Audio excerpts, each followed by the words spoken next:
Good morning guys. ഇത് കേട്ട് നോക്കി ഈ വീഡിയോ. അവർ പറയുന്നത് ശരിയല്ലേ? ഓരോ ഇലക്ഷൻ വരുമ്പോൾ ഓരോ പുതിയ കേസുകൾ ഉണ്ടാക്കാൻ വേണ്ടിയിട്ട് രാഹുൽ ഈശ്വർ പറയുന്നത് 100% ശരിയല്ലേ? എല്ലാ പെൺകുട്ടികളും നിർബന്ധിച്ച് ആണ് അവളെ മരുന്ന് കഴിപ്പിച്ചത്. രാഹുൽ ചോദിക്കുന്നത് കറക്റ്റല്ലേ?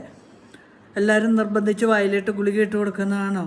പിന്നെ ഒരു കല്യാണം കഴിച്ച ഒരു പെൺകുട്ടിക്ക് എന്താണെങ്കിലും പീഡിപ്പിച്ചു എന്ന് പറഞ്ഞ് കംപ്ലൈൻറ്റ് ചെയ്യണേലും അവൾ ഡിവോഴ്സ് അല്ലാത്ത ഒരാളാകുമ്പോൾ ഇതിനകത്ത് എന്താ അർത്ഥങ്ങളിരിക്കുന്നത്?